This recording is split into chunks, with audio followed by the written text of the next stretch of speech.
Olá, já parou para pensar no que realmente transforma uma ideia, uma simples faísca, em algo que muda o jogo de verdade? Hoje a gente vai mergulhar fundo nessa jornada, sabe? Desde aquele primeiro insight até o impacto que ele pode causar no mundo. Vamos juntos desvendar os segredos desse caminho. A grande questão que fica no ar é essa aqui. Por que algumas ideias incríveis decolam, mudam tudo, enquanto outras, que pareciam tão boas quanto, simplesmente somem? Essa é a pergunta que vai guiar nossa conversa.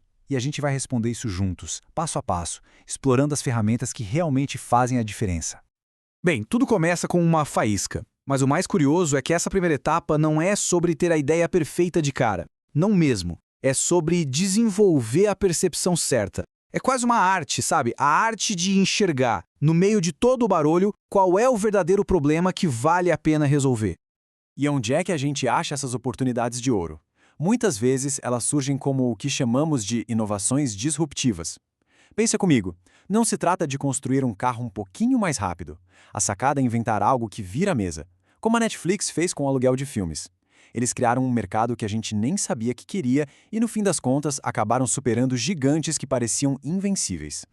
Então, como é que a gente pode encontrar essas oportunidades de um jeito mais sistemático? Uma ferramenta poderosíssima para isso é o Design Thinking.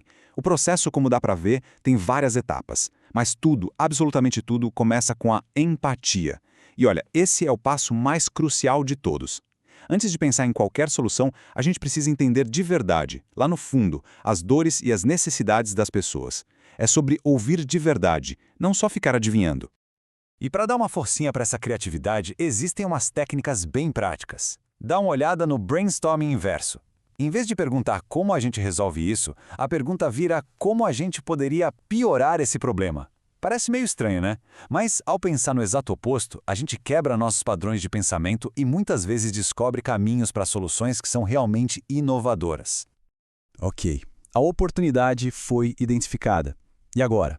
Agora é hora de criar o plano, o mapa da mina. Essa é a fase em que a gente traça o rumo, sabe? Onde a estratégia entra em campo para transformar aquela faísca inicial num projeto concreto, com começo, meio e, bem, um destino claro. E para traçar esse rumo, a gente precisa de um bom mapa. Uma ferramenta clássica e super útil para isso é a análise SWOT. Imagina assim, de um lado a gente olha para dentro de casa. Quais são nossas forças e fraquezas? Isso é o que a gente consegue controlar.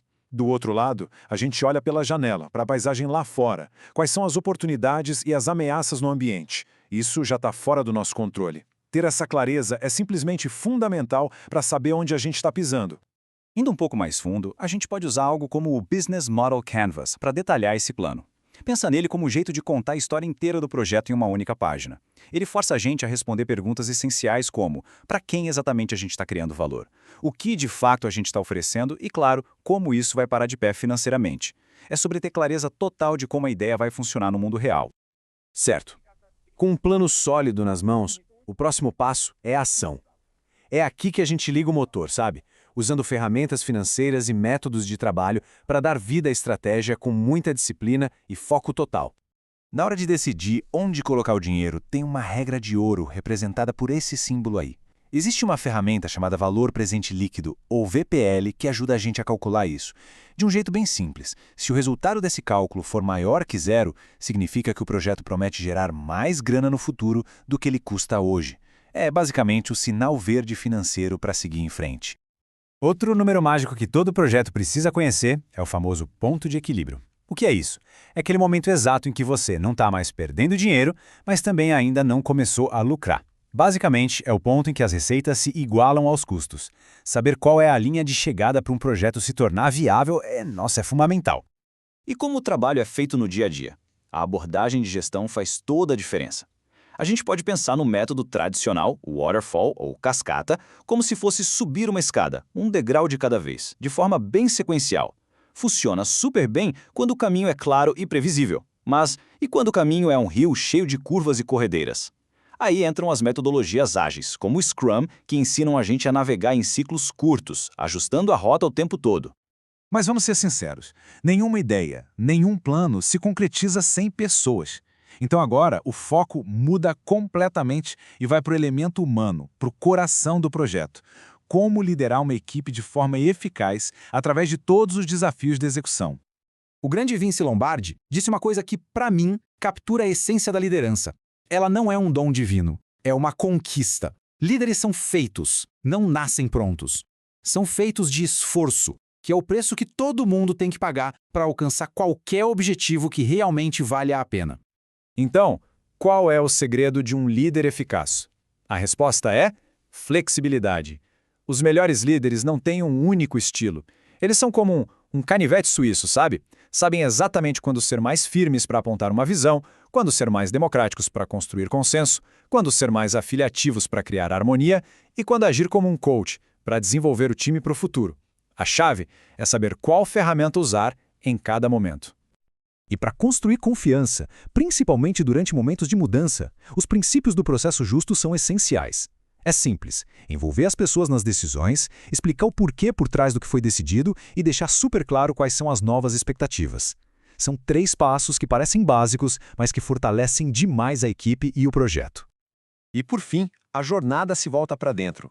Porque no final do dia, o sucesso também depende e muito da nossa mentalidade pessoal, da resiliência que a gente precisa ter para vencer o nosso próprio jogo interior e levar o projeto até o fim. O principal obstáculo interno que a gente enfrenta é o que o autor Steven Pressfield chama de resistência. Sabe o que é isso? É aquela força universal dentro da gente que se manifesta como autodúvida, como procrastinação, como distração. É aquela vozinha que alimenta a autossabotagem e nos diz para desistir. Reconhecer que ela existe é o primeiro e talvez o mais importante passo para superá-la. E aqui vem o pulo do gato. A verdadeira autoconfiança não vem da gente ser perfeito, muito pelo contrário. Ela nasce da vulnerabilidade. Vem da coragem de tirar a máscara e se permitir ser visto como se é de verdade, com falhas e tudo. Isso não é fraqueza de jeito nenhum. É a fonte da nossa maior força e da nossa conexão mais genuína. E tudo isso nos leva a uma última pergunta, uma provocação final para a gente refletir. Qual é aquela regra, entre aspas, que precisa ser quebrada? Pensa naquele limite que a gente mesmo se impõe, sabe? Aquela crença invisível que talvez esteja travando todo o progresso. Porque às vezes, quebrar essa única regra é o primeiro passo para finalmente liberar nosso verdadeiro impacto no mundo.